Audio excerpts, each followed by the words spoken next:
Energy stored in a capacitor. एक capacitor में कितनी एनर्जी स्टोर होती है। बेसिकली हम कैपेसिटर इसीलिए तो बनाते हैं कि हम उसमें एनर्जी स्टोर कर सकें, चार्ज को स्टोर करके रख सकें। तो कितनी एनर्जी हम कैपेसिटर में स्टोर करके रखते हैं, उसका फॉर्मूला क्या होता है। छोटा सा डेरिवेशन है, जल्दी से इसको कंप्लीट करते हैं। देखिए, अगर मेरे पास एक कैपेसिटर है, ये पैरेलल प्लेट कैपेसिटर, इसको हम चार्ज दे देते हैं इस प्लेट में। इस प्लेट का कुछ एरिया होता है, इंडक्शन से ये नेगेटिव चार्ज हो जाता है, ठीक है। और हम ये जानते हैं कि अगर हम किसी एक प्लेट में Q चार्ज स्टोर करते हैं तो इसका पोटेंशियल V डेवलप हो जाता है, ठीक है। What is the meaning of energy. Energy क्या चीज़ है यूजुअली, आंसर है वर्क। जितना वर्क हम चार्ज को स्टोर कराने में करेंगे, वही वर्क क्या बन जाएगा, एनर्जी बन के स्टोर हो जाएगा। अब इसको बेसिकली दो तरीके से टीचर बताते हैं। एक तरीका तो ये कि जब मैं इसमें बैटरी लगाऊंगा, है ना, तो बैटरी वर्क करेगी इसमें चार्ज को स्टोर कराने के लिए। जितना वर्क बैटरी करेगी वही उसकी एनर्जी बन के स्टोर हो जाएगी कैपेसिटर में। एक तरीका ये हो गया।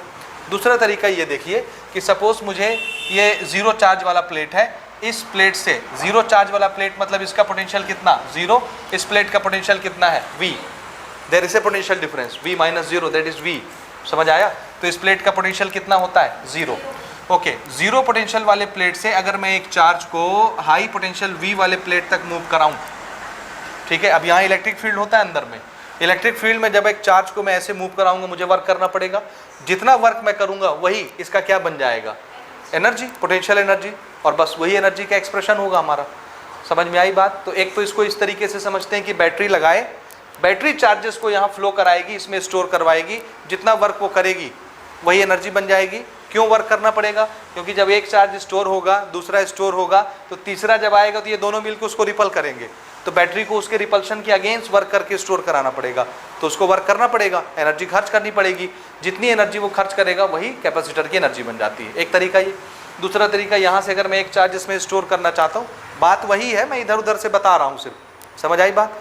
तो हमको जो वर्क करना पड़ेगा इलेक्ट्रिक फील्ड के अगेंस्ट, वही वर्क, वही एनर्जी क्या बन जाएगी, इसकी पोटेंशियल एनर्जी। स्टेशनरी है तो उसको पोटेंशियल एनर्जी ही बोलेंगे। समझ आया ये। ओके, अब इसको कैसे निकालेंगे। तो देखिए, एनर्जी के लिए बेसिक फार्मूला हमारा क्या चीज़ है, वर्क डन। जितना वर्क आप करोगे वही तो एनर्जी बन जाएगी। और वर्क कैसे बनता है, फोर्स मल्टीप्लाइड बाय डिस्प्लेसमेंट, इसी से बनता है ना। Force into displacement is work. कहाँ से कहाँ तक। अब ये वेरिएबल वर्क होगा। जब इसका पोटेंशियल ज़ीरो था तब से हमने वर्क स्टार्ट किया। जब हमने Q चार्ज स्टोर कर दिया, पोटेंशियल V हो गया, तो ज़ीरो से लेके V पोटेंशियल तक हमने वर्क किया है। समझ आया। या इसको ऐसे समझो, यहाँ से लेकर के यहाँ तक का डिस्टेंस कितना है, D।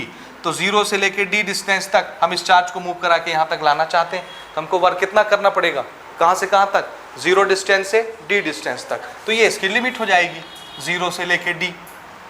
आ रहा है समझ। D डिस्टेंस के लैंग्वेज में बात करेंगे तो ज़ीरो से लेके ये D डिस्टेंस तक, यहीं तक ना मूव करा रहे हैं चार्ज। ये D की लैंग्वेज में हो गया। पोटेंशियल की लैंग्वेज में बात करूंगा तो मैं, पहले इसका पोटेंशियल कितना था, ज़ीरो। चार्ज स्टोर हुआ, पोटेंशियल कितना बिल्डअप हो गया, तो ज़ीरो से V, ये इसका पोटेंशियल का लिमिट हो गया। हम उसको चेंज कर सकते हैं। समझ आ रहा है मीनिंग कहने का। और बिना लिमिट के भी आप इसको बना सकते हो, कोई प्रॉब्लम नहीं। अब देखिए, इस फोर्स को आप क्या लिखोगे, बोलिए। अगर मैं इलेक्ट्रिक फील्ड की लैंग्वेज में बनाना चाहता हूँ, so there is electric field, और यहाँ पर हमें Q चार्ज को यहाँ स्टोर करना चाहते हैं। तो इस Q चार्ज पर इलेक्ट्रिक फील्ड की वजह से कितना फोर्स लगेगा, Q इंटू E। ओके, तो इस फोर्स को मुझे क्या लिखना है, Q मल्टीप्लाइड बाय E। कितने डिस्टेंस तक मुझे ये फोर्स लगाना है, D distance. So this is the distance D and this is zero से D, दिस इज एनर्जी। समझ आया। Okay, E multiplied by D क्या होता है, पोटेंशियल। तो मैं इस इलेक्ट्रिक फील्ड को किस में चेंज कर दे रहा हूँ, इलेक्ट्रिक फील्ड और डिस्टेंस को पोटेंशियल में। तो लिमिट भी किस में चेंज हो जाएगा, पोटेंशियल में। सो दिस इज Q, और ED को क्या लिख दिया मैं, dV। क्या लिखना है, V।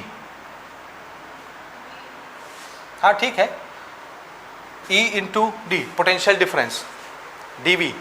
समझे। ओके, लिमिट भी किस में चेंज हो गई, ज़ीरो से लेके V। जब यहाँ से यहाँ तक डिस्टेंस की बात हो रही थी, D था, तो लिमिट क्या था, ज़ीरो से D डिस्टेंस। जब हमने इसको पोटेंशियल डिफरेंस में चेंज कर दिया तो लिमिट भी किस में चेंज हो जाएगा, ज़ीरो से फुल पोटेंशियल V में। समझ आया। ओके, Q भी मेजरेबल क्वांटिटी नहीं है, तो इसको मैं चेंज कर सकता हूँ किस में, C और V में। क्या रिलेशन होता है वो? C is equal to Q by V. तो Q को क्या लिख सकते हैं आप? CV, C into V. तो इस Q को क्या लिख दें हम? C into V and this is dV। अब आया देखो, V इंटू वी। C तो कांस्टेंट होता है क्योंकि ये एरिया और डिस्टेंस बिटवीन द प्लेट पर डिपेंड करता है। इंटीग्रेशन से ये बाहर हो जाएगा, कांस्टेंट है। तो ये इंटीग्रेशन से बाहर चला गया और इंटीग्रेशन सिर्फ किसका होना है? V dV के रेस्पेक्ट में। तब हो जाएगा। किसी भी क्वांटिटी का इंटीग्रेशन कितना होता है उसी के रेस्पेक्ट में। x to the power n का इंटीग्रेशन क्या होता है? इंटीग्रेशन का रूल आपको याद रखना है जी। देखिए x to the power n का dx के रेस्पेक्ट में पावर एक जुड़ जाता है और यही पावर नीचे आ जाता है, ये इंटीग्रेशन है। तो इसका क्या हो जाएगा? 1 है पावर तो एक जुड़ गया, square divided by square divided by 2। तो अल्टीमेटली ये क्या बन गया? v स्क्वायर डिवाइडेड बाय 2 और इसमें हम लिमिट रख देंगे, एक बार v एक बार 0। तो जब v रखोगे तो v की जगह v ही दिखेगा, 0 रखोगे तो खत्म हो जाएगा। तो सिर्फ आपको क्या दिखेगा? ये 1/2 मैं बाहर ले लेता हूँ and this is c v square. बस दिस इज एनर्जी। इतना ही वर्क करना पड़ता है, इतनी एनर्जी स्टोर होती है, हाफ CV स्क्वायर। ये एक तरीका है, इसके 10 ठो तरीके हैं डिराइव करने के। ठीक है, ठीक है ना? मैंने पहले करवाया था इसको दूसरे तरीके से, बनाए हैं आप। एनर्जी वाला आपने अटेंड नहीं किया था? नहीं किया हो? मैंने इसको दूसरे तरीके से बनवाया था। ओके, कोई बात नहीं, दिस इज़ द वे जैसे आप बना सकते हैं। ईजी है ये भी, ठीक है। जिन्होंने किया है वो अपने नोट से मैच कर लीजिएगा, डिफरेंट तरीका है ये, और आपने जो बनाया था वो डिफरेंट तरीका है। तो तरीके बहुत सारे होते हैं, रिजल्ट अल्टीमेटली वही आएगा। ठीक है, हो गया। This is the energy. हम चाहें तो इसको थोड़े 1-2 फॉर्मेट में और चेंज कर सकते हैं। जैसे ये C और V की लैंग्वेज में है तो मैं इसको Q की लैंग्वेज में चेंज कर सकता हूँ। जैसे C को मैं क्या लिख सकता हूँ? तो मैं यहाँ अगर C को Q/V लिख दूँ, देखो पहला format, U is equal to this is half CV square. दूसरा फॉर्मेट एनर्जी हाफ। C को क्या लिखना है मुझे? Q/V। तो यहाँ मैं लिख रहा हूँ इसकी जगह पर Q/V। नीचे V एक V को काट देगा तो ये क्या बनेगा? QV। बस half Q into V। This is another format of energy stored in the capacitor. ठीक है, समझ में आ रहा है? तीसरा फॉर्मेट देखो, हम चाहें तो इस V को चेंज कर सकते हैं। V को मैं क्या लिख सकता हूँ? देखो ये V यहाँ आ गया तो C नीचे आ जाएगा, Q/C इस V। तो V की जगह हम क्या लिख देंगे? हाँ, Q/C। तो कितना हो जाएगा ये? Q square upon C। Q square upon C, ये तीसरा फॉर्मेट हो गया। ठीक है, तो ये 3 तरह के फॉर्मेट एनर्जी के होते हैं और डेरिवेशन के बहुत तरीके हैं, आप किसी से भी कर सकते हैं, उससे कोई प्रॉब्लम नहीं है। ठीक है, ये नोट करें। हो गया ये? हाँ, इसमें सबसे ज़्यादा पॉपुलर कौन सा है? तो आंसर है ये वाला। क्यों? इसमें कैपेसिटेंस आता है और पोटेंशियल डिफरेंस आता है। ये ऐसी 2 क्वांटिटी है जिसको लैब में हम नाप सकते हैं। कैपेसिटेंस किससे नापा जाएगा? जिस कैपेसिटर का कैपेसिटेंस नापना है उसका एरिया नाप लो प्लेट का, और दोनों प्लेट के बीच का डिस्टेंस नाप लो, एप्सिलॉन से मल्टीप्लाई करोगे, सारी क्वांटिटी गिवन रहती हैं। C आप मेज़र कर सकते हो लैब में। ठीक है, V वोल्टमीटर लगाओगे तो वो बता देगा कितना पोटेंशियल डिफरेंस है कैपेसिटर के across.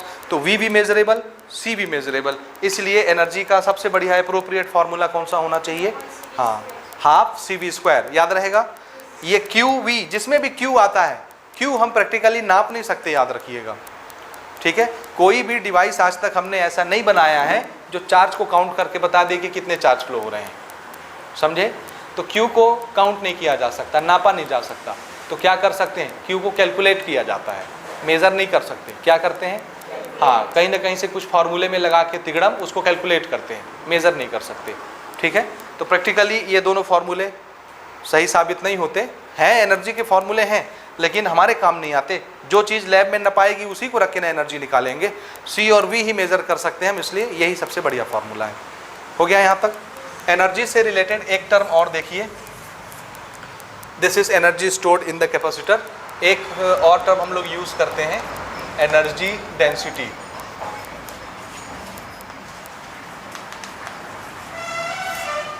Energy density. What is the meaning of density? आज मैं बता रहा था आपको स्कूल में भी कि डेंसिटी शब्द हम लोग बार बार यूज़ करते हैं जगह जगह पर। जैसे चैप्टर नंबर 1 में डेंसिटी 3 बार हमने यूज़ किया है, याद है? Linear charge density, areal charge density, volumetric charge density. क्या मतलब होता है डेंसिटी का? जब किसी क्वांटिटी को पर यूनिट किसी क्वांटिटी के रेस्पेक्ट में बताने लगते हैं, पर यूनिट लेंथ हो, पर यूनिट एरिया हो, पर यूनिट वॉल्यूम हो, पर यूनिट यानी वन सिंगल यूनिट के रेस्पेक्ट में जब कोई क्वांटिटी बताई जाती है तो उसके साथ में डेंसिटी लग जाता है। जैसे 1 यूनिट वॉल्यूम किसी भी मटेरियल का मास डेंसिटी कहलाती है। Density is equal to what? Mass upon volume.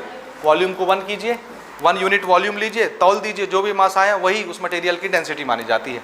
Density शब्द आया किसके लिए? यूनिट वॉल्यूम लगा दिया इसलिए आया। पूरे तार जो इन्फिनिट लंबा तार होता है उसका टोटल चार्ज हम नाप नहीं सकते तो हम क्या बोलते हैं? 1 मीटर तार ले लो, 1 मीटर तार में जो भी चार्ज होगा उसको क्या बोलेंगे? लैम्डा। लैम्डा यानी क्या? Linear charge. Linear charge per unit length, this is the charge per unit length. हमने 1 यूनिट लेंथ को क्या किया? 1 यूनिट ले लिया, तो 1 यूनिट के रेस्पेक्ट में जो भी चीज़ बताओगे उसके लिए डेंसिटी वर्ड आ जाता है, इसलिए इसको क्या बोलते हैं? Linear charge density. इसी तरह शीट का चार्ज जब हम लोग नाप रहे थे तो पूरे शीट में कितना चार्ज है नहीं नाप सकते तो हम क्या बोलते हैं? 1 यूनिट एरिया लो, उसमें जो भी चार्ज होगा उसको क्या बोलेंगे? Charge per unit area.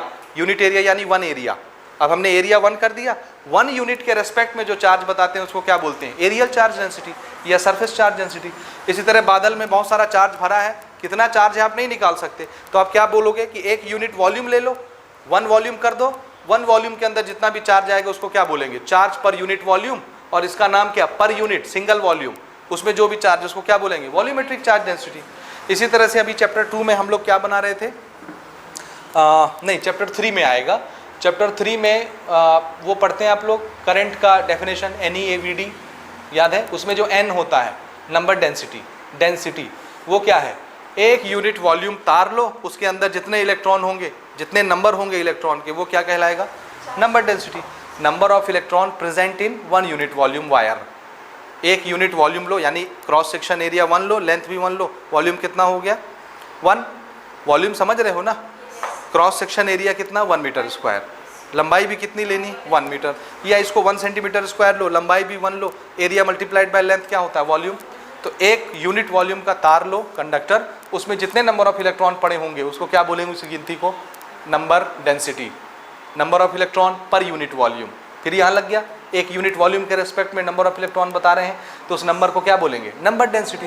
तो डेंसिटी शब्द किस लिए आता है समझ रहे हैं? जब किसी यूनिट चीज़ के लिए उसके रेस्पेक्ट में जब कोई बात की जाती है, किसी क्वांटिटी का मेजरमेंट किसी यूनिट के रेस्पेक्ट में बताया जाता है, सिंगल मेजरमेंट के रेस्पेक्ट में, तो उसके साथ हम लोग डेंसिटी लगा देते हैं। तो ये है एनर्जी डेंसिटी। अब एक कैपेसिटर में बहुत सारी एनर्जी भरी होगी, हम यहाँ पे क्या बात करेंगे? 1 यूनिट वॉल्यूम में जितनी एनर्जी होगी उस एनर्जी को क्या बोलेंगे? Energy density. एक कैपेसिटर का वॉल्यूम तो बहुत बड़ा भी हो सकता है, छोटा भी हो सकता है ना, समझ रहे हैं? दिस इज द वॉल्यूम, जो भी स्पेस उसके अंदर है दिस इज द वॉल्यूम। तो टोटल वॉल्यूम में जो एनर्जी भरी होगी वो टोटल एनर्जी होगी। मैंने आपको क्या बोला? यहाँ पे एक छोटा सा वॉल्यूम लो, वॉल्यूम समझ रहे हो ना? 1 यूनिट वॉल्यूम। जैसे एक वो लो सिलेंडर, इसका एरिया कितना करो? 1, लेंथ भी कितना कर दो? 1, तो इसका वॉल्यूम कितना हो गया? 1। इसमें जो एनर्जी स्टोर होगी 1 यूनिट वॉल्यूम में जो एनर्जी स्टोर होती है उस एनर्जी को क्या बोलते हैं? Energy density. So what is energy density? Energy stored per unit volume. Note कीजिए,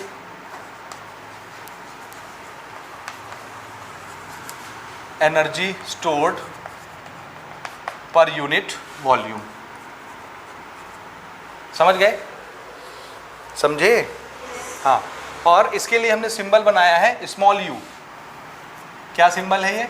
हाँ, यहाँ एनर्जी के लिए कैसा सिंबल है ये? Capital U. और एनर्जी डेंसिटी के लिए small U. So small U is equal to what? Energy पर यूनिट वॉल्यूम। वॉल्यूम को क्या लिखेंगे? वी। वी तो पोटेंशियल के लिए लिख चुके हो, वॉल्यूम के लिए क्या लिखोगे? ऐसे लिख देता हूं मैं ताकि कंफ्यूजन ना हो। Energy divided by volume. ठीक है, हो गया? Okay, how much is the energy? Half CV², ये वाला। ठीक है, हाँ। वॉल्यूम, वॉल्यूम के लिए क्या करना है? कैसे बनेगा volume? Area multiplied by length. समझ आ रहा है वो?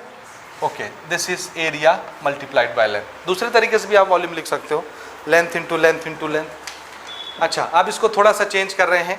क्या आप सी को ए की लैंग्वेज में चेंज कर सकते हो? क्या बदलो, जिसको भी बदलना आता है बदलो। सी को क्या लिख सकते हैं हम? सी को आप क्या लिख सकते हो? देखो ए आ जाए तो ए मेरा कैंसिल हो जाएगा नीचे से, एरिया। पैरेलल प्लेट कैपेसिटर का कैपेसिटेंस क्या लिखा जा सकता है? C epsilon nought A upon D. नहीं लिख सकते क्या? बोलिए, लिख सकते हैं ना?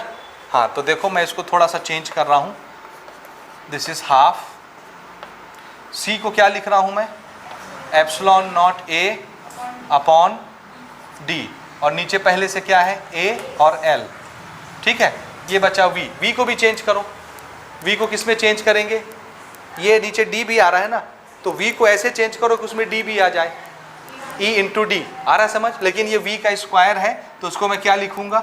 E square D square. तरीका समझे? हाँ, आप कुछ और चेंज कर सकते हैं क्या? एरिया तो कैंसिल हो गया। What is length?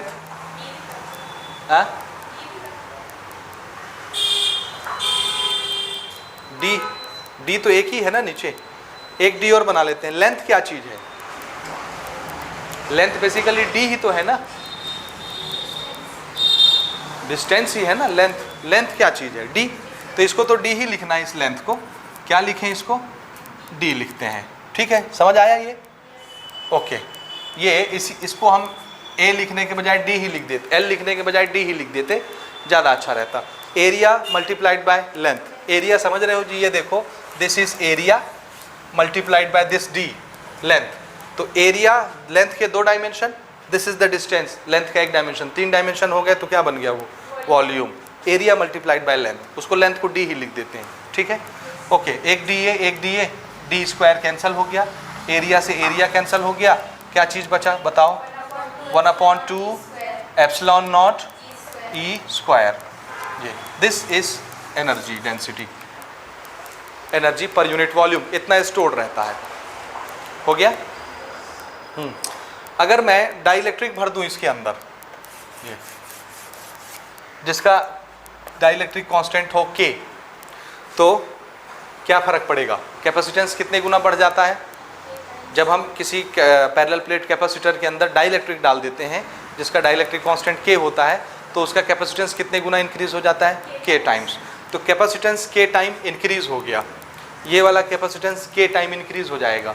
तो यहाँ के दिखेगा, यहाँ के दिखेगा, यहाँ के आ जाएगा। समझ में आ रही बात कि नहीं आ रही? और इस एनर्जी में भी अगर हम बनाएं विथ डाइलेक्ट्रिक,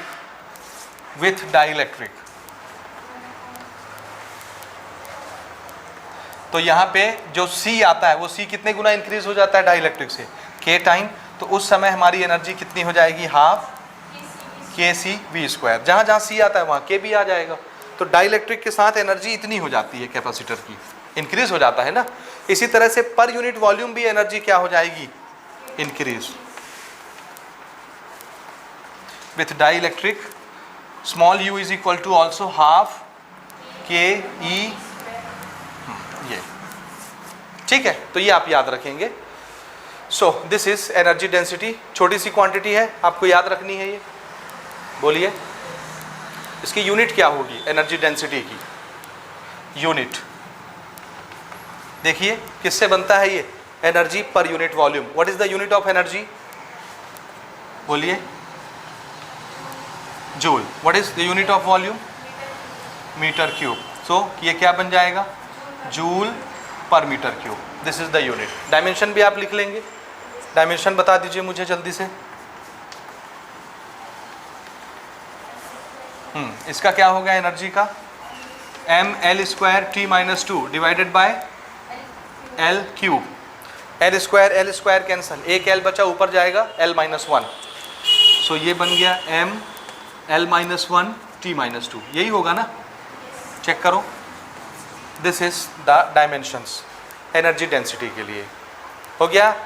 हाँ जी, घर में इसको पढ़ना भी है। इतना सारा ये हौच पौच जो हो जा रहा है आपको अभी समझ नहीं आएगा, बाद में फिर कैसे समझोगे? तो घर जाके पढ़ना भी है इसको। हो गया? आगे बढ़ें। अगली चीज़ समझिए, जब भी हम लोग 2 कंडक्टर आपस में ज्वाइन करते हैं तो क्या होता है? दो कंडक्टर जब हम लोग ज्वाइन करेंगे तो क्या होगा? आंसर है कुछ भी नहीं होगा, ठीक है, कोई फर्क नहीं पड़ता। लेकिन अगर वो कंडक्टर चार्ज हो, चार्ज कंडक्टर हो, तो फर्क पड़ता है। चार्ज होगा तो उन दोनों कंडक्टर के पास पोटेंशियल भी होगा, चार्ज आने से पोटेंशियल भी बिल्डअप होता है। अगर दो कंडक्टर चार्ज कंडक्टर है और आप उनको ज्वाइन करते हो तो फर्क पड़ता है। क्या फर्क पड़ता है? देखिए, ये कंडक्टर है चार्ज, ये दूसरा कंडक्टर है चार्ज, हमने एक वायर से दोनों को जोड़ दिया। अब कंबाइन करने के मेथड हैं। मेथड क्या है कॉम्बिनेशन के? या तो मैं उसको सीरीज़ में जोड़ूंगा या मैं उसको पैरेलल जोड़ूंगा। तो सीरीज़ और पैरेलल ये आपको आता है, ठीक है। तो या तो हम इसको सीरीज़ में जोड़ेंगे या पैरेलल जोड़ेंगे। जिस भी तरह का कॉम्बिनेशन बनाएंगे क्या होगा? दोनों चार्ज हैं, तो आंसर है जैसे ही दो बॉडी कनेक्ट होगी तो क्या होगा? एक का पोटेंशियल जाहिर सी बात है हाई होगा, एक का पोटेंशियल कम होगा। तो हमेशा चार्जेस हायर पोटेंशियल से लोअर पोटेंशियल की तरफ फ्लो होने लगता है। समझ आया? मान लो मैं इसको ऐसे जोड़ रहा हूँ, ये एक बॉडी, ये दूसरी बॉडी, एक कंडक्टर दूसरा कंडक्टर, ये भी चार्ज ये भी चार्ज, इसके पास कुछ पोटेंशियल इसके पास कुछ पोटेंशियल। जाहिर सी बात है किसी का पोटेंशियल ज़्यादा होगा किसी का कम होगा, होगा ना? किसी में चार्ज कम होगा किसी में ज़्यादा होगा, चार्ज बराबर भी होगा तो भी पोटेंशियल अलग अलग हो सकता है। वो तो डिपेंड करता है बॉडी की कैपेसिटी पर, ठीक। तो हमने दो कंडक्टर लिया, चार्ज कंडक्टर, दोनों के पास कुछ पोटेंशियल है, दोनों को हमने ज्वाइन कर दिया। तो जिसका पोटेंशियल हाई होगा वहाँ से चार्ज लो पोटेंशियल बॉडी की तरफ फ्लो होने लगेंगे। कब तक फ्लो होता रहेगा? क्या सारे चार्ज फ्लो हो जाएंगे? आंसर है नहीं। कब तक फ्लो होगा? जब तक पोटेंशियल बराबर ना हो जाए। देखो अभी मान लो इसका पोटेंशियल हाई है ऐसे, इसका कम है, तो यहाँ से पानी देखो, इसका पानी का लेवल ज़्यादा इसका कम, पानी ऊपर से नीचे की तरफ फ्लो होगा, हायर पोटेंशियल से लोअर पोटेंशियल की तरफ। सेम चार्जेस भी हायर पोटेंशियल बॉडी से लोअर पोटेंशियल बॉडी की तरफ फ्लो होते हैं। कब तक? तो आंसर जब जैसे जैसे इसमें चार्ज भरेगा इसके पोटेंशियल का लेवल क्या होगा, और इसके पोटेंशियल का लेवल यहाँ से गिर रहा है पानी, तो ये घटता जा रहा है और इसका लेवल, हाँ जी, अभी इतना है, अभी और फ्लो होगा, ये बढ़ गया ये कम हो गया, अभी भी गैप है, ये और फ्लो होगा, ये बढ़ा ये घटा, दोनों क्या हो गए? बराबर। अब किधर जाएगा? कहीं नहीं जाएगा, क्योंकि दोनों का लेवल क्या हो गया है? सेम। तो जब तक दोनों का पोटेंशियल सेम नहीं हो जाता तब तक चार्ज हायर पोटेंशियल से लोअर पोटेंशियल की तरफ फ्लो होता रहता है। जिस समय दोनों का पोटेंशियल बराबर हो जाता है उसको हम बोलेंगे कॉमन पोटेंशियल। क्या हो गया? हाँ, दोनों का पोटेंशियल कॉमन हो गया। अब चार्ज ना इधर से उधर जाएगा ना उधर से इधर आएगा, दोनों का पोटेंशियल सेम हो गया, ठीक है। दूसरी चीज़, जब ये सिंगल बॉडी थी तो दो अलग अलग बॉडी कहलाती थी। जब हमने इसको जोड़ दिया तार से तो फिर ये एक ही बॉडी बन गई, एक सिस्टम बन गया। और एक सिंगल बॉडी का एक ही ठो पोटेंशियल होता है, और वो कौन सा पोटेंशियल होगा? जब ये दोनों बराबर हो जाएंगे, कॉमन पोटेंशियल। तो वो कॉमन पोटेंशियल इसका भी माना जाएगा इसका भी माना जाएगा। अभी दोनों का पोटेंशियल अलग अलग है। समझ आया? तो आपको याद क्या रखना है, जब भी दो चार्ज कंडक्टर आपस में कनेक्ट होते हैं हमेशा चार्जेस हायर पोटेंशियल वाली बॉडी से लोअर पोटेंशियल वाली बॉडी की तरफ फ्लो होती है। कब तक फ्लो होगी? जब तक दोनों बॉडी का पोटेंशियल क्या ना हो जाए? कॉमन, सेम ना हो जाए, ठीक है। उस पोटेंशियल को हम बोलेंगे कॉमन पोटेंशियल। वो कितना होता है इसको देखिए, देखिए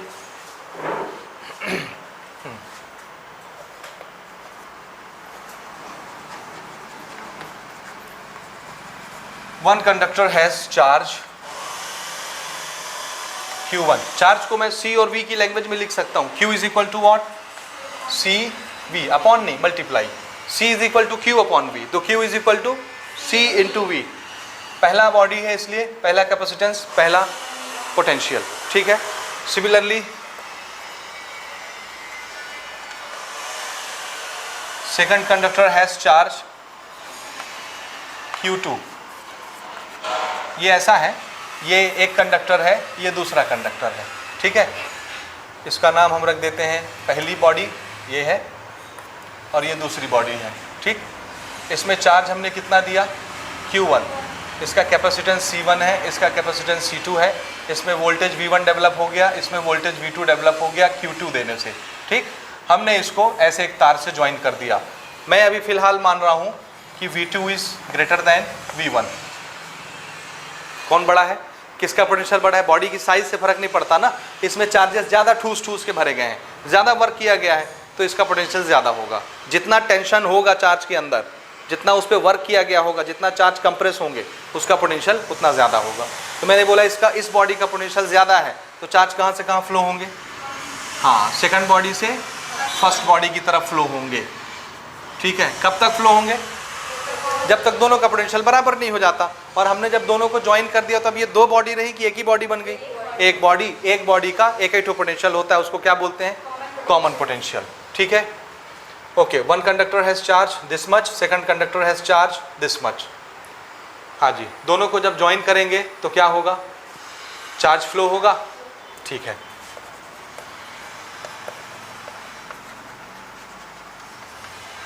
when two conductors are connected,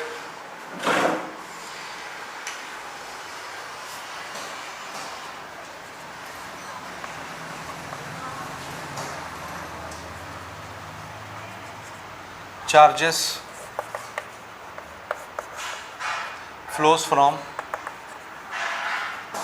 higher potential body to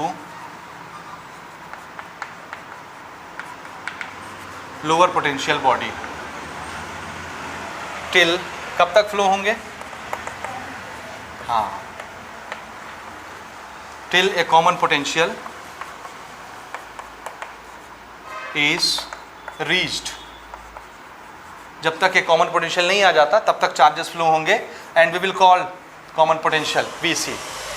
ठीक है, now what is the formula for common potential? Potential का फॉर्मूला क्या होगा? Charge upon capacitance is potential. आ रहा है समझ में? तो अगर ये टोटल एक बॉडी हो गई तो इसका एक पोटेंशियल कॉमन, तो उसको निकालने का तरीका क्या होगा? Total charge on the system, पूरी दोनों बॉडी मिला के टोटल चार्ज कितना है और टोटल कैपेसिटेंस कितना है। इसका कैपेसिटेंस C1 है, इसका C2 है, तो टोटल कैपेसिटेंस कितना हुआ? C1 plus C2। Total charge कितना हो गया? Q1 plus Q2। लेकिन टोटल चार्ज को आपको Q1 प्लस Q2 नहीं बताना, चार्ज को हम किस लैंग्वेज में बता रहे हैं? इस लैंग्वेज में। समझ आया? सो कॉमन पोटेंशियल,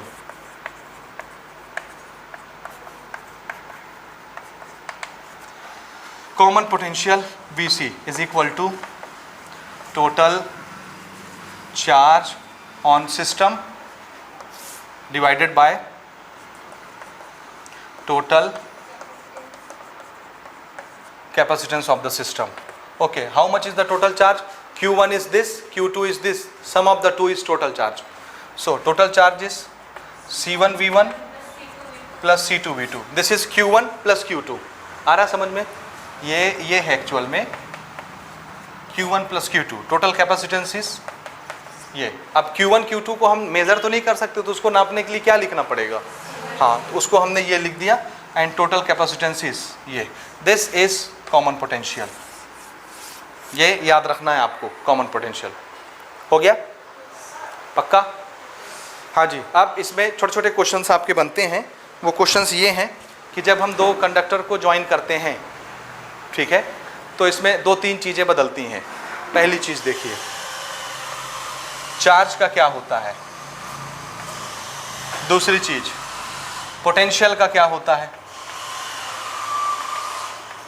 तीसरी चीज, कैपेसिटेंस का क्या होता है। ठीक है, जब हम कंबाइन करते हैं दो कंडक्टर, जब भी आप कंबाइन करेंगे, चार्ज कंडक्टर को कंबाइन करेंगे, तो दोनों बॉडी के चार्ज का क्या होगा, दोनों बॉडी के पोटेंशियल का क्या होगा, दोनों बॉडी के कैपेसिटेंस का क्या होगा और एनर्जी का क्या होगा। अभी हमने एनर्जी स्टोर पढ़ा ना कैपेसिटर में, एनर्जी का क्या होगा। ठीक, तो ये लिखा पढ़ी हो गया आपका यहाँ तक कि नहीं हुआ? हो गया? ओके, आप बारी बारी से इसका जवाब दीजिए मुझे। चार्ज, इसमें चार्ज Q1 था, इसमें चार्ज Q2 था, किसी में कम था किसी में ज़्यादा था। जब हमने कनेक्ट कर दिया तो एक में से चार्जेस फ्लो हुए, दूसरे में गए, हायर पोटेंशियल बॉडी से लोअर पोटेंशियल बॉडी में। तो क्या यहाँ 100 चार्ज थे, यहाँ 50 चार्ज थे। कनेक्ट करने के बाद, रीडिस्ट्रीब्यूशन होने के बाद 75-75 चार्ज आ गए दोनों में। सपोज 75-75 चार्ज आ गए, बराबर बराबर आ गए। ठीक है, तो क्या ऐसा हो सकता है कि एक में शुरू में टोटल 150 चार्ज हो दोनों का मिला के, और कनेक्ट करने के बाद 149 चार्ज हो जाए या 151 चार्ज हो जाए? हो सकता है क्या? अगर इसमें 100 है, इसमें 50 है, या सपोज इसमें 60 है, इसमें 40 है, दोनों के चार्ज समझ में आए? इसमें कितने चार्ज? 60, इसमें कितने चार्ज? 40, total charge 100। हमने इनको ज्वाइन कर दिया, जितना रीडिस्ट्रीब्यूशन होना था, इधर से उधर जाना था, हो गया। अब ये एक सिस्टम बन गया। क्या ऐसा हो सकता है कि इस एक सिस्टम में टोटल चार्ज 99 हो जाए या 101 हो जाए? कितना होना चाहिए? 100। क्यों? क्योंकि हमने शुरू से पढ़ रखा है कि चार्जेस कैसे रहते हैं, कंजर्व। चार्ज डिस्ट्रॉय नहीं होता, न क्रिएट होता है। तो चार्ज हमेशा कैसा रहेगा? कंजर्व। याद रहेगा, चाहे आप कुछ भी कर लीजिए, किसी को कहीं से भी जोड़िए, चार्ज कभी भी लॉस नहीं होता, चार्ज हमेशा कंजर्व रहेगा। ठीक है। दूसरी चीज पोटेंशियल। पोटेंशियल का क्या होता है? देखिए, पहले इसका पोटेंशियल कितना था? V2। इसका पोटेंशियल कितना था? V1। पहले V1 बड़ा था, V2 छोटा था। जब हमने जोड़ दिया तो क्या हुआ?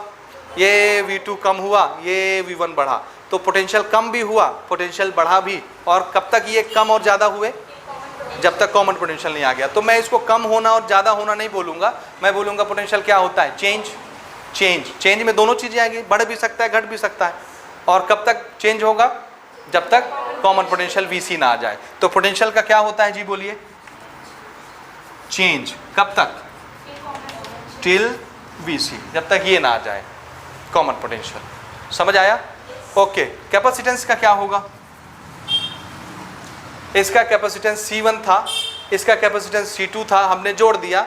मान लो मैंने इसको पैरेलल कॉम्बिनेशन में जोड़ा। पैरेलल कॉम्बिनेशन में कैपेसिटेंस इंक्रीज होता है हमेशा, याद है ना? तो क्या हुआ? कैपेसिटेंस का इंक्रीज हो गया। डिपेंड करता है कि हम कौन सा कॉम्बिनेशन बना रहे हैं। सीरीज बनाएंगे तो कैपेसिटेंस क्या हो जाएगा? डिक्रीज। और पैरेलल में जोड़ेंगे तो हाँ इंक्रीज हो जाएगा। तो सपोज मैंने पैरेलल में जोड़ा है तो कैसा हो गया? कैपेसिटेंस इंक्रीज हो गया। तो कैपेसिटेंस भी चेंज होता है ना। और मेरे इस कॉम्बिनेशन के हिसाब से, पैरेलल कॉम्बिनेशन के हिसाब से ये कितना हो जाता है? जुड़ जाता है, इंक्रीज हो जाता है। अगर मैं सीरीज में जोड़ता तो क्या लिखता? 1/C1 + 1/C2, डिक्रीज हो गया। ओके। एनर्जी का क्या होगा? Charges are conserved, potential changes until a common potential reach, capacitance always increases if we combine parallelly। Energy का क्या होगा? एनर्जी, इसमें कुछ एनर्जी थी हाफ C1V1², इसमें कुछ एनर्जी थी हाफ C2V2²। यही है ना जी एनर्जी का फॉर्मूला, मिटा दिए हम लोग। ठीक है। तो जब हम दोनों को ज्वाइन करेंगे तो टोटल एनर्जी का क्या होगा? इसमें एनर्जी थी 60 जूल, इसमें एनर्जी थी 40 जूल सपोज, या इसमें 60 थी, इसमें 40 थी सपोज। ठीक है। टोटल कितनी थी? 100। जब हम कनेक्ट करेंगे तो कितनी होनी चाहिए?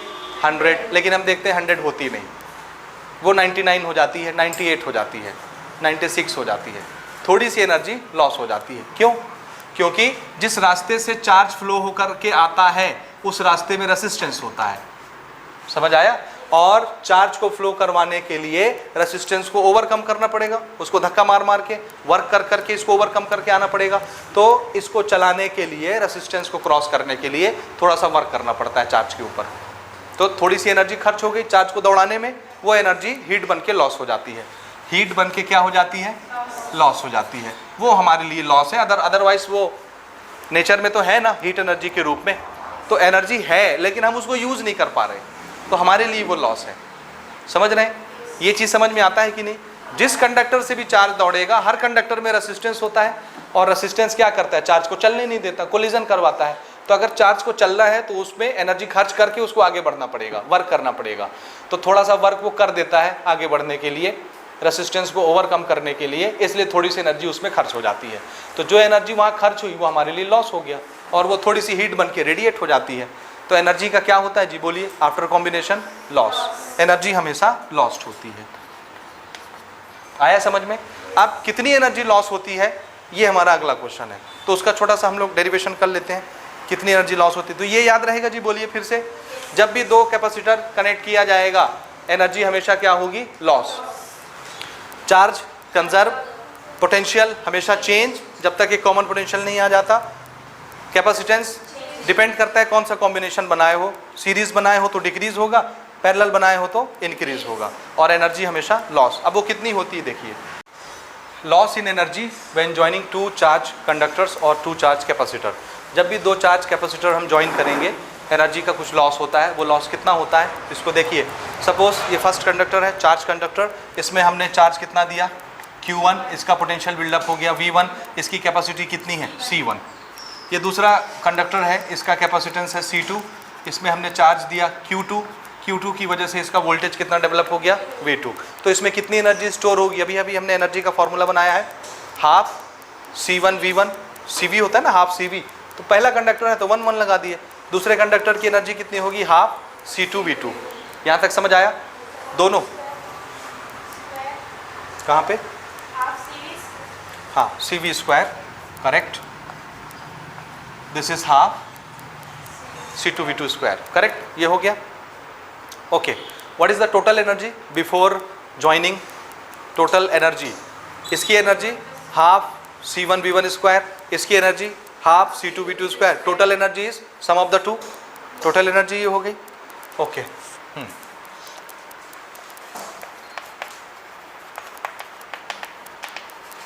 Before joining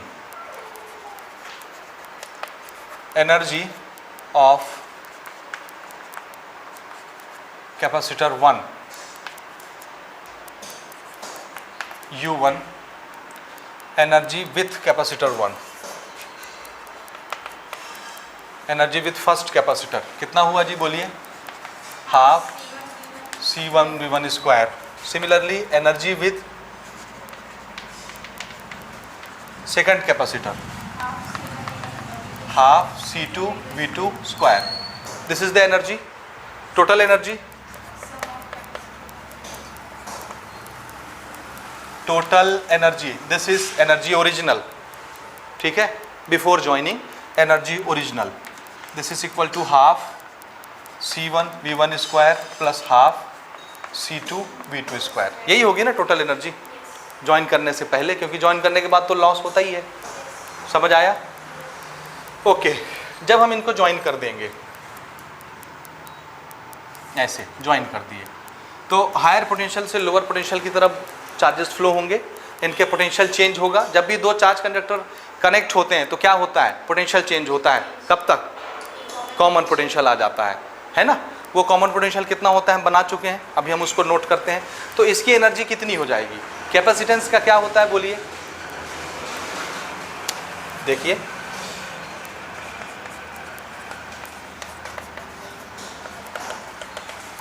after joining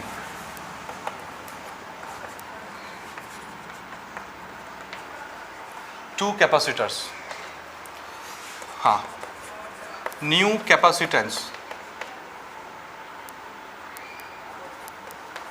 new capacitance of the system. अब तो वो एक सिस्टम बन गया ना जोड़ने के बाद। न्यू कैपेसिटेंस कितना हो गया? सपोज मैंने उसको पैरेलल जोड़ा है, मैं यहाँ कैसे कनेक्ट कर रहा हूँ?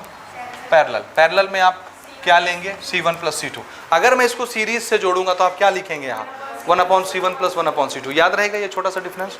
ओके, पोटेंशियल, पोटेंशियल क्या हो जाएगा जोड़ने के बाद? कॉमन पोटेंशियल हो जाता है ना।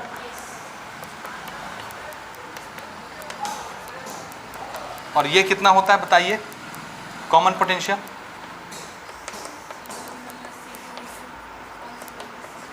यही होता है ना, common potential. Okay, new energy क्या हो जाएगी?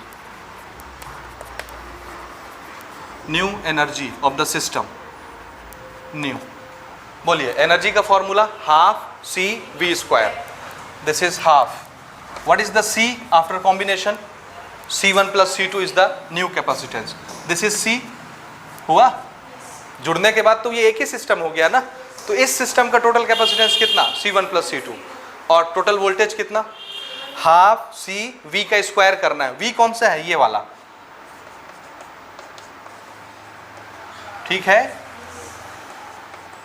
इस V का क्या कर दिए? Square, half CV²। यही है ना एनर्जी का फॉर्मूला। तो जोड़ने के बाद जो नया सिस्टम बना उसकी नई एनर्जी कितनी? इतनी हो गई। अब हमको कैसे पता चलेगा लॉस हुआ कि गेन हुआ? तो बड़ा सिंपल तरीका है, पहले जो एनर्जी थी ये, या ऐसे लिखते हैं ये, नई जो एनर्जी बनी ये, पुरानी एनर्जी से नई एनर्जी को माइनस कर दिए, ठीक है। अगर आंसर पॉजिटिव आया तो इसका मतलब कौन बड़ा रहा होगा? इसका साइन क्या है? पॉजिटिव, इसका नेगेटिव। तो अगर आंसर पॉजिटिव आता है तो मतलब कौन बड़ा रहा होगा? Original energy. अगर आंसर नेगेटिव आ गया तो कौन बड़ा रहा होगा? तो मतलब अगर पॉजिटिव आया, ये आंसर पॉजिटिव आया, साइन देखना है सिर्फ, क्या आता है उससे फर्क नहीं पड़ता। आंसर अगर पॉजिटिव आया है इसका क्या मतलब होगा, ये बड़ा रहा होगा, ये छोटा रहा होगा, इसमें ना पॉजिटिव साइन है। तो ओरिजिनल पुरानी एनर्जी ज़्यादा रही होगी, बाद की एनर्जी क्या हो गई होगी जोड़ने के बाद, कम। तो ये ज़्यादा थी, ये कम हो गई जोड़ने के बाद एनर्जी, तो क्या हुई होगी एनर्जी, लॉस। समझ आया, नहीं आया? अच्छा, आंसर में अगर नेगेटिव साइन आ गया इसका क्या मतलब है, पुरानी एनर्जी कम रही होगी, ये बड़ा रहा होगा, बड़ा नंबर होगा तो आंसर में इसका साइन आएगा, तो मतलब नई एनर्जी ज़्यादा हो गई होगी, एनर्जी गेन कर लिया होगा। नई एनर्जी कॉम्बिनेशन के बाद जब आप जोड़े होगे तो एनर्जी ऑफ द सिस्टम बढ़ गया होगा। पुरानी एनर्जी 100 थी, 105 हो गई होगी बाद में जुड़ने के बाद, तब ना इसका साइन आएगा निगेटिव आंसर में। ये चीज़ समझ में आता है? आता है? हाँ जी। तो हमको कैसे पता चलेगा लॉस हुआ है, जब साइन क्या आएगा, पॉजिटिव। नहीं समझे? देखो मेरी माँ, शुरू में एनर्जी थी, मान लो दोनों का मिला के एनर्जी कितना था, इसका मैं बोलता हूँ एनर्जी था 60, इसका था 40, तो टोटल एनर्जी कितनी थी, इसकी दोनों मिला के स्टार्टिंग में एनर्जी कितनी थी, 100 थी। ठीक है, बाद में जैसे ही हमने इसको जोड़ा, चार्जेस ऐसे फ्लो हुए, दोनों पोटेंशियल कॉमन पोटेंशियल हुआ, कुछ एनर्जी मैंने बोला लॉस हो गया। मान लो ये एनर्जी बची 90, कितनी बची जोड़ने के बाद, इसमें कम, जोड़ के देखे टोटल एक सिस्टम की एनर्जी कितनी आई, 90। तो जब हम ओरिजिनल से नई वाली एनर्जी को माइनस करेंगे, आंसर क्या आएगा, हाँ +10। +10 प्लस साइन किसकी वजह से आया, ये बड़ा था, बड़े में पॉजिटिव था, इसलिए आंसर ऐसा आया। मतलब ये एनर्जी कैसी रही, बड़ी। ये कौन सी एनर्जी थी, पुरानी वाली, ओरिजिनल एनर्जी। ओरिजिनल बड़ी थी, बाद में जब जोड़े तो एनर्जी कम हो गई, जोड़ने के बाद एनर्जी कम। तो भैया शुरू में 100 थी, जोड़ने के बाद 90 हो गई, तो कहाँ गई 10 जूल, लॉस हो गई ना, हीट बन के चली गई, मतलब लॉस हो गई। वो लॉस कैसे पता चला, इस साइन से पता चला। लेकिन अगर इमेजिन करो जोड़ने के बाद इसकी एनर्जी 110 हो जाती, तो फिर आंसर कैसा आता, ये प्लस है, ये माइनस है, प्लस माइनस माइनस, 110 में 100 गया 10, लेकिन साइन इसका आता। तो ये माइनस साइन क्या बताता कि देखो भैया बड़ा नंबर ये है, बड़े का ही साइन आंसर में आता है, ये बड़ा रहा होगा। ये कौन सी एनर्जी थी, नई वाली, तो पहले एनर्जी कम थी, बाद में एनर्जी ज़्यादा हो गई। पहले जब जोड़े नहीं थे तो एनर्जी 100 थी, जोड़ दिए एनर्जी 110 हो गई, मतलब कहीं से एनर्जी और ले लिया, एक्स्ट्रा एनर्जी आ गई इसके पास, एनर्जी इसने गेन किया। समझ आया? तो नई वाली एनर्जी ज़्यादा, मतलब एनर्जी मिली इसको, गेन हुई। और पुरानी एनर्जी अगर बड़ी है, बाद वाली छोटी हो गई जोड़ने के बाद, तो एनर्जी का क्या हुआ है, लॉस। वो किससे पता चलेगा, प्लस साइन से। तो हम यहाँ पे यही काम करेंगे कि पुरानी एनर्जी में से नई एनर्जी को माइनस कर देंगे। अगर हमारा आंसर का साइन पॉजिटिव आया, मतलब एनर्जी क्या हो गई, लॉस। समझ में आ गई बात? ओके, शुरू करें इसको, शुरू करें। हाँ जी, देखिए, हाँ, चेंज इन एनर्जी निकाल रहे हैं ना, original energy minus new energy. Original energy कितनी थी, हाँ, मैं इसमें से हाफ निकाल लूँ कॉमन, पक्का, half C1V1 square, half C2V2 square, यहाँ से हाफ कॉमन निकल गया। इसमें मुझे क्या माइनस करना है, नई एनर्जी। नई एनर्जी ये है, this is half C1 plus C2, C1V1 C2V2 upon C1 plus C2 का होल स्क्वायर। यही है ना, आ रहा है समझ में ये कि नहीं आया? ये ओरिजिनल एनर्जी, ये वाली, ये देखो ओरिजिनल, इससे किसको माइनस कर रहा हूँ मैं, नई एनर्जी, ये वाली नई एनर्जी, ये माइनस में नई एनर्जी। ठीक है, अब देखो यहाँ भी हाफ, यहाँ भी हाफ, हाफ कॉमन निकालने हम, दोनों में से हाफ हमने कॉमन निकाल लिया, ये बड़ा सा स्क्वायर ब्रैकेट लगाया। यहाँ पे क्या चीज़ है, C1V1 स्क्वायर, C2V2 स्क्वायर। ठीक है, ये चीज़ लिख दिए। ओके, माइनस यहाँ देखिए C1 प्लस C2 है, हाफ तो बाहर चला गया है, C1 प्लस C2 यहाँ है, नीचे भी C1 प्लस C2 है, लेकिन कितनी बार, स्क्वायर ऊपर वाले का भी नीचे वाले का भी है। तो मैं ऐसे कर सकता हूँ कि इसको मैं यहाँ से कटा देता हूँ एक बार, तो ये एक एक कट गया, एक बचा अभी नीचे, ये समझ रहे हो ना। तो यहाँ पर हम लिख रहे हैं इसको, दिस इज C1V1 C2V2 और नीचे एक बार C1 प्लस C2। समझ आ रहा है ये? ओके, ये बड़ा ब्रैकेट क्लोज। ठीक,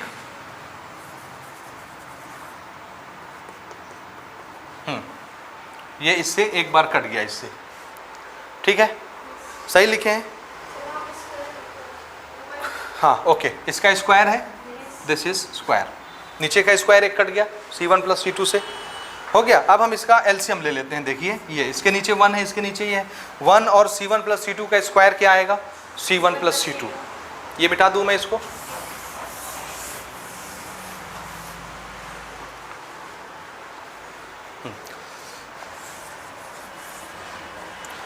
this is original energy minus new energy half. Okay, हाँ जी, इन दोनों का एलसीएम C1 प्लस C2, ठीक है। 1 से C1 प्लस C2 को डिवाइड करेंगे, कितना आएगा? C1 plus C2। तो उससे फिर इसको मल्टीप्लाई करेंगे, इसके न्यूमरेटर को। तो हमको इसके न्यूमरेटर को C1 V1 square plus C2 V2 square, इसको किससे मल्टीप्लाई करना है? C1 प्लस C2 से। बोलिए, ये चीज़ समझे आप या नहीं समझे? समझ गए? हाँ जी, इसका मल्टीप्लिकेशन इसके साथ होगा, ठीक है। उसके बाद माइनस, माइनस के बाद इसका होल स्क्वायर है, तो मैं होल स्क्वायर ओपन कर दे रहा हूँ। माइनस क्या होगा जी? बोलिए। देखिए, इसको a मानिए, इसको b मानिए। a प्लस b का होल स्क्वायर क्या होता है? a square plus b square plus 2ab। तो a स्क्वायर इन दोनों का स्क्वायर। a स्क्वायर बताइए कितना? C1 square V1 square plus C2 square V2 square plus 2 C1 C2 V1 V2, एक ही चीज़ है, समझे ना? ये आया समझ में? पक्का? हाँ जी। अब देखिए, हम इसका मल्टीप्लिकेशन कराते हैं, C1 का इसके साथ एक बार, फिर एक बार C2 का इसके साथ, ठीक है ना? हाफ। देखिए, अच्छा, मैं ये C1 प्लस C2 बाहर निकाल लूँ क्या? 1 अपॉन C1 प्लस C2, इन दोनों के नीचे है तो इसको बाहर ले लेता हूँ यहाँ पे नीचे में। सो this is 1 upon 2 time C1 plus C2। आ रहा है समझ में ये?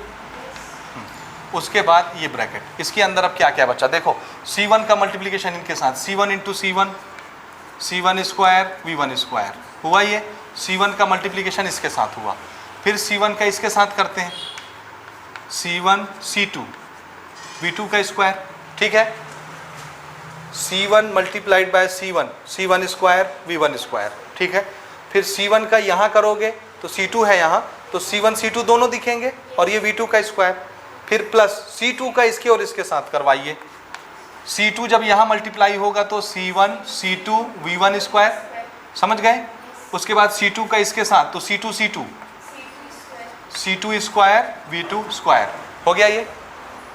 सबके साइन बदल जाएंगे, ब्रैकेट खुलेगा तो, क्योंकि बाहर माइनस है। सबके साइन चेंज करो, C1 square V1 square minus C2 square V2 square minus 2 C1 C2 V1 V2। बोलिए, कोई डाउट? कोई डाउट है? डाउट? देख लो, चेक करो, कोई डाउट है तो बताओ। ठीक है, एक्सपांशन सही हुआ? हाँ, जो चीज़ें कटती हैं कटा देते हैं। देखिए, C1 square V1 square minus में, C1 square V1 square plus में, cancel. C2 square V2 square plus में, C2 square V2 square minus में, कैंसल। और कोई चीज़ कट रही है क्या? अब नहीं कट रही नहीं कट रही ना। कितने टर्म बचे? 1 2 3, 3 टर्म बचे। इस टर्म में देखो, C1 C2 C1 C2 C1 C2 हर एक में है। C1 C2 कॉमन निकाल लें, तो यहाँ कॉमन निकलेगा, ऊपर आ गया C1 C2, नीचे क्या बचा? 2 इंटू C1 प्लस C2। ये ठीक है। ये अंदर में क्या बचा? देखिए, पहले मैं ये V1 स्क्वायर, C1 C2 तो सब निकल गया, यहाँ क्या बचा? V1 square. यहाँ क्या बचा? प्लस V2 स्क्वायर, और ये माइनस में है 2 V1 V2, 2 भी है ना? हाँ जी। इसको देखिए, a square plus B square minus 2ab, किसका फॉर्मूला है ये? a माइनस बी का होल स्क्वायर का, a माइनस बी का होल स्क्वायर। a की जगह है V1, b की जगह है V2। C1 C2 upon 2 time C1 plus C2, और इसको क्या लिख लूँ मैं? V1 माइनस V2 का होल स्क्वायर। और ये क्या चला आ रहा है जी? U original minus U new. Correct? Correct यहाँ तक? बोलिए, ठीक है, ये चीज़ समझे? हाँ जी, अब देखिए, अब यहाँ से हमको फैसला करना है कि ये एनर्जी पॉजिटिव आई कि निगेटिव आई। चेक कीजिए, देखिए 1/2 is what number, positive, 0.5 positive होता है। C1 C2 C1 plus C2 ये क्या चीज़ है, इसको मैं थोड़ा और इलाबोरेट करके लिखता हूँ। दिस इज हाफ, C को अलग से लिख देता हूँ, C1 C2 upon C1 plus C2 ये, और V को अलग लिख देता हूँ, V1 minus V2 whole square. हाँ जी, पहचानिए, ये तो नंबर है, पॉजिटिव ही है। ये क्या है, C1 C2 कैपेसिटेंस, कैपेसिटेंस है ना, और कैपेसिटेंस हमेशा कैसा होता है, पॉजिटिव। किसी भी कैपेसिटर का कैपेसिटेंस कैसा होता है, कैपेसिटेंस कभी निगेटिव नहीं होता, याद रखिएगा, ठीक। तो ये पूरी क्वांटिटी क्या हो गई, हाँ जी, ये माइनस ये कुछ भी आए, अल्टीमेटली उसका क्या होना है, स्क्वायर। किसी भी चीज़ का स्क्वायर हमेशा क्या आता है, पॉजिटिव। अंदर निगेटिव भी बना होगा तो स्क्वायर करने के बाद क्या बन जाएगा, तो ये पॉजिटिव, ये पॉजिटिव, ये पॉजिटिव, अल्टीमेट आंसर कैसा हो गया, पॉजिटिव। अगर पॉजिटिव हो गया तो इसमें से कौन बड़ा, U ओरिजिनल बड़ा हो गया, समझ आया? अगर U ओरिजिनल बड़ा हुआ तो ये क्या हो गया, एनर्जी का लॉस हो गया। बाद वाली एनर्जी कम हो गई, ये ज़्यादा बड़ा रहा होगा, इसलिए तो पॉजिटिव आया। समझे तरीका? इसलिए U original is larger than U new, new energy से बड़ा है वो, इसलिए एनर्जी का क्या हुआ, लॉस। कितना लॉस, इतना, यही है लॉस। ये डिफरेंस आया ना, दोनों एनर्जी का डिफरेंस ही तो लॉस होगा ना। 100 माइनस 90 10, 10 ही तो लॉस हुआ, यही तो माइनस डिफरेंस है दोनों का। सो this is what, energy loss. क्या लिखूं इसको मैं, एनर्जी लॉस। और ये क्या है, change in energy. Energy loss को मैं लिख देता हूं डेल्टा U, दिख रहा है? इसी को क्या लिख दिया मैंने, change in, this is change in energy, change in energy, उसको क्या लिख दिया, delta U, this is loss. So यहां पे हम लिखेंगे since U nought is larger than U new, therefore energy is lost. जी, और कितना लॉस होता है, ये रहा उसका एक्सप्रेशन। समझ गए कि नहीं समझे? पक्का हो गया ये? तो ये इसका डेरिवेशन भी है, आपको ये प्रैक्टिस भी करना है, एक दो बार में नहीं आता, थोड़ा सा प्रैक्टिस करेंगे तब आएगा, बीच में आप गड़बड़ाएंगे तो भूल जाएंगे, ठीक है? तो बढ़िया से प्रैक्टिस कीजिए, इसको एग्जाम में भी पूछा जाता है आपसे, ये डेरिवेशन इसका। हो गया ये?